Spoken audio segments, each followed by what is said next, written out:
যুদ্ধে বিশেষ এই জঘন্য অপরাধের জন্য দায় স্বীকার ইসরায়েলের। কঠিন প্রায়শ্চিত্ত আসছে।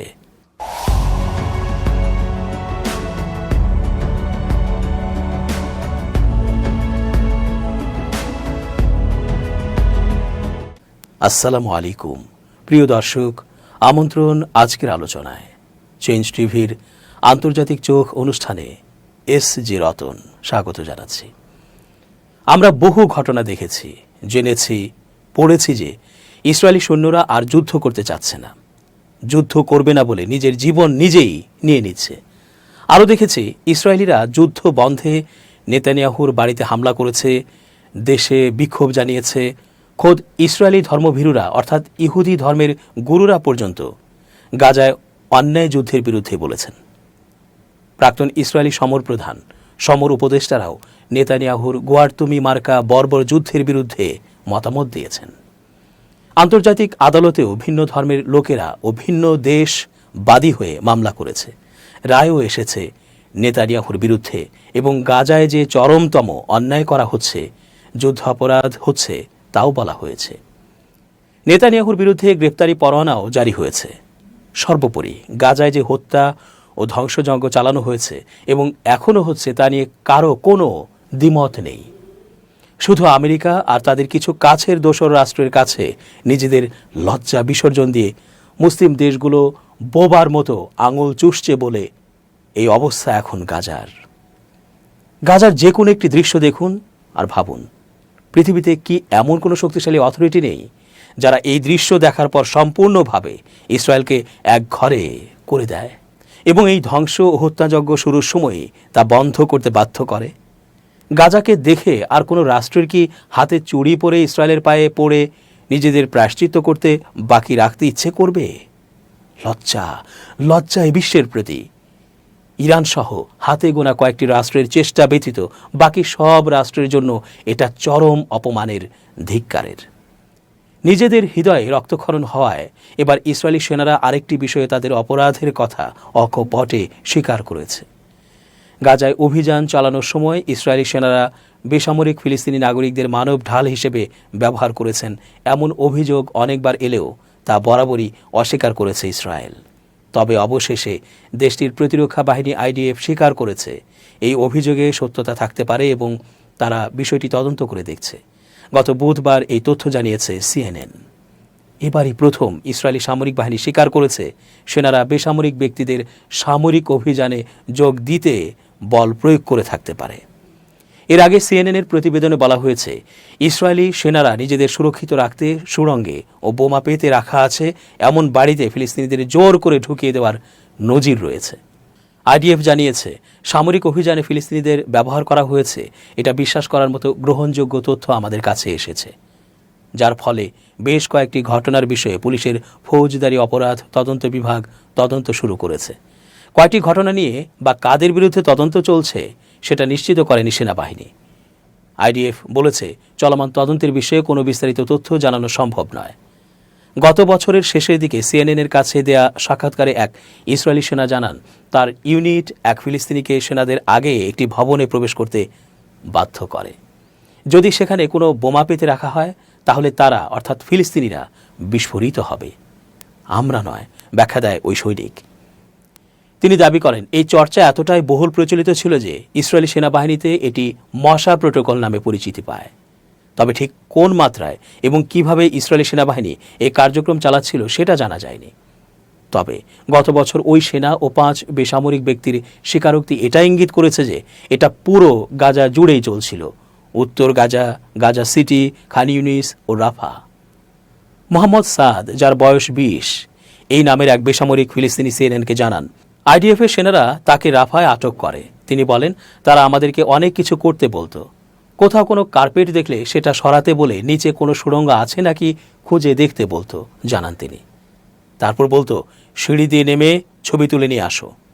তারপর বাসা থেকে বিভিন্ন জিনিস সরিয়ে আনা, পরিষ্কার করা, সোফা সরানো, ফ্রিজের দরজা খোলা, কাবার্ড খোলা, এরকম অনেক কাজ তারা আমাকে দিয়ে করাতো, যোগ করেন তিনি। অক্টোবরে CNN-কে আইডিএফ জানায় তাদের সামরিক প্রোটোকল মতে গাজার আটককৃত বেসামরিক ব্যক্তিদের কোনো ধরনের সামরিক অভিযানে ব্যবহার করা একেবারে নিষিদ্ধ। ইসরায়েলের বর্বরতার বিরুদ্ধে এখনও প্রতিবাদ চলছে। যেভাবেই হোক, যে মাধ্যমেই হোক, যারা মানবতাবাদী মানুষ তারা তা করেই থাকেন। পাকিস্তানেও তাই ঘটল। গাজায় নৃশংসতার দায়ে আন্তর্জাতিক খ্যাতিসম্পন্ন পাকিস্তানি স্থপতি ও সংরক্ষণবিদ ইয়াসমিন লারি এবছরের উলফ পুরস্কার গ্রহণ করতে অস্বীকার করেছেন। গেল বৃহস্পতিবার এই তথ্য জানিয়েছে পাকিস্তানের গণমাধ্যম ডন। 1978 সালে ইসরায়েলে প্রবর্তিত এই পুরস্কার প্রতি বছর বিজ্ঞানী ও শিল্পীদের অসামান্য কৃতিত্বের স্বীকৃতি হিসেবে দেয়া হয়। এর লক্ষ্য বিভিন্ন জাতির ক্ষেত্রে মানুষের মধ্যে বন্ধুত্বপূর্ণ সম্পর্ক গঠন। ইয়াসমিন লারি ডনকে বলেন, আমাকে এটা করতেই হতো, আমার কোনো বিকল্প ছিল না, আমাকে করতেই হতো, না হলে আমরা আর কি করতে পারি? আমাদের হাত বাঁধা, আমরা এখানে বসে আছি ওদের অর্থাৎ মধ্যপ্রাচ্যের মানুষদের থেকে অনেক অনেক দূরে। তাই আমি মনে করি একজনকে অবশ্যই জানাতে হবে তার অবস্থান কোথায়। স্থাপত্য ক্ষেত্রে ধারাবাহিকভাবে অসাধারণ কাজ করে যাচ্ছেন এই ইয়াসমিন লারি। তিনি পাকিস্তানে নিবন্ধিত প্রথম নারী স্থপতি। অসামান্য সব ডিজাইনের পাশাপাশি সুবিধাবঞ্চিত মানুষের কল্যাণে তার প্রচেষ্টাও বিশ্বব্যাপী স্বীকৃতি অর্জন করেছে। আমি গরিবদের জন্য কাজ করি, যোগ করেন ইয়াসমিন লারি।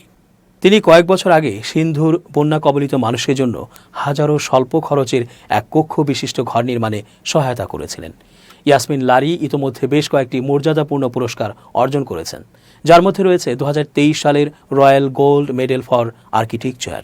এই পুরস্কারটি ব্রিটেনের রাজা রয়্যাল ইনস্টিটিউট অব ব্রিটিশ আর্কিটেক্টসের সুপারিশে দিয়ে থাকেন। এছাড়া তিনি 2020 সালে জেন ড্রু পুরস্কারও জয় করেছেন। করাচির ঐতিহ্য সংরক্ষণে ইয়াসমিন লারির অবদান ব্যাপকভাবে স্বীকৃত। 1996 সালে অক্সফোর্ড ইউনিভার্সিটি প্রেস থেকে প্রকাশিত হয় তার বই the dual city, Karachi during the Raj. এই বইতে তিনি করাচির ঔপনিবেশিক ইতিহাস, স্থাপত্য ও মানুষ নিয়ে লিখেছেন। তিনি ছিলেন প্রথম দিকের সংরক্ষণবিদদের একজন, যিনি সমুদ্র তীরবর্তী এই শহরের উল্লেখযোগ্য ঐতিহাসিক গুরুত্বের প্রতি ইতিহাসপ্রেমী ও সংশ্লিষ্ট কর্তৃপক্ষের দৃষ্টি আকর্ষণ করেছিলেন। এত কিছুর পরও কি ইসরায়েলি বাহিনী নিরস্ত্র থাকছে? তারা কোনো যুদ্ধবিরতি বা কোনো অবস্থা বা রমজান বা স্পেশাল কারো কোনো পরিস্থিতি কোনো কিছুই বিবেচনা করে না। ফলে তাদের বর্বরতা চলছেই।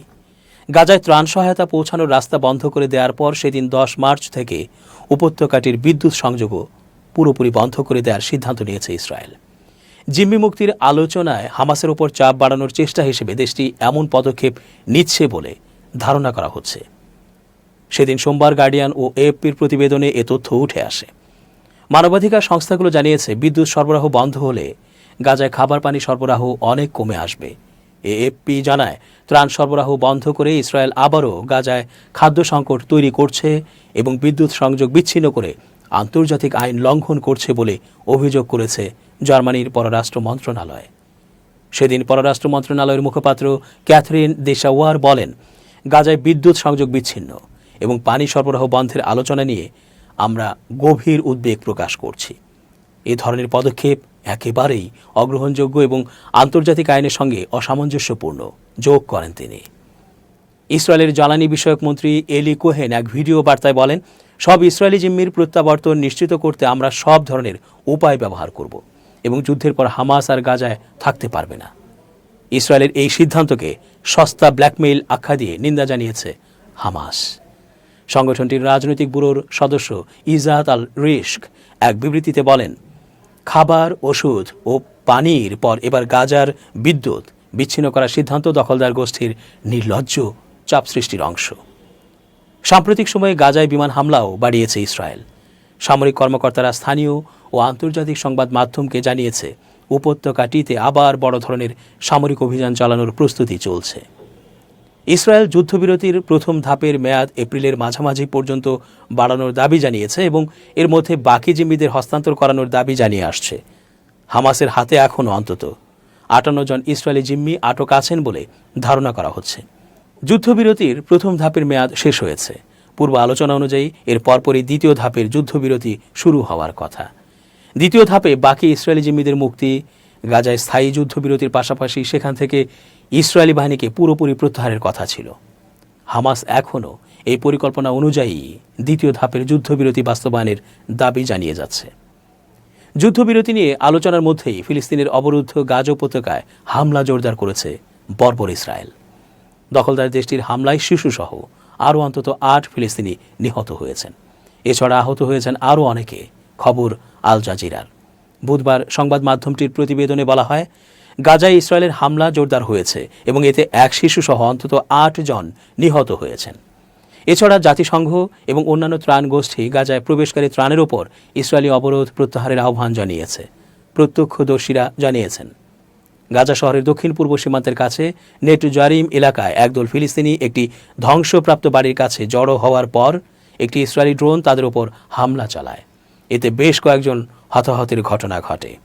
এছাড়া দক্ষিণ গাজার রাফা শহরের পূর্বে অবস্থিত শোকা গ্রামে আরেকটি ড্রোন হামলায় একজন ফিলিস্তিনি নারী নিহত হন। প্রত্যক্ষদর্শীরা জানিয়েছেন, দক্ষিণ গাজার খান ইউনিসের পূর্বাঞ্চলে অবস্থানরত ইসরায়েলি সেনাবাহিনীও ওই এলাকার ফিলিস্তিনি বাড়িগুলোয় গুলি বর্ষণ করেছে। ফিলিস্তিনি মেডিকেল সূত্র জানিয়েছে, সীমান্তে অবস্থানরত সেনারা মধ্য গাজার দক্ষিণ পূর্ব দেইর আল বালাহের একটি অঞ্চলে সরাসরি গুলি চালালে একটি শিশু গুলিবিদ্ধ হয়ে মারা যায়। এদিকে মার্কিন দূত স্টিভ উইটকফ ও ইসরায়েলের প্রতিনিধিরা গাজায় যুদ্ধবিরতি নিয়ে আলোচনা করতে কাতারের রাজধানী দোহায় পৌঁছানোর সঙ্গে সঙ্গে হামাস নতুন দফায় আলোচনা শুরু করার ঘোষণা দিয়েছে। হামাসের একজন জ্যেষ্ঠ কর্মকর্তা জানিয়েছেন, মঙ্গলবার কাতারের রাজধানী দোহায় নতুন করে গাজার যুদ্ধবিরতি নিয়ে আলোচনা শুরু হয়েছে। ফিলিস্তিনি আন্দোলন ইতিবাচক ও দায়িত্বশীলতার সঙ্গে আলোচনায় এগিয়ে আসছে। গত 19 জানুয়ারি থেকে গাজায় যুদ্ধবিরতি কার্যকর হয়েছে। 3 পর্যায়ের এই যুদ্ধবিরতি চুক্তির মধ্যে বন্দি বিনিময় ও স্থায়ী শান্তি, স্থায়ী যুদ্ধবিরতি এবং গাজা থেকে ইসরায়েলি বাহিনী প্রত্যাহারের লক্ষ্যমাত্রাও রয়েছে। এদিকে ফের ইসরায়েলি জাহাজে সামরিক অভিযান শুরু করার ঘোষণা দিয়েছে ইয়েমেনের হুথি যোদ্ধারা। গাজায় ত্রাণ সরবরাহের অনুমতি দেওয়ার জন্য ইসরায়েলকে সময় বেঁধে দিয়েছিলেন যোদ্ধারা। সেই সময়সীমা শেষ হলেও ইসরায়েলের পক্ষ থেকে কোনো পদক্ষেপ না নেয় উপকূলীয় অঞ্চলে ইসরায়েলি জাহাজগুলোকে লক্ষ্য করে আবার সামরিক অভিযান শুরুর ঘোষণা দেয়া হলো। দর্শক, আজ এই পর্যন্তই। শুভকামনা। change tv.press এক ফোঁটা হলুদ নেই।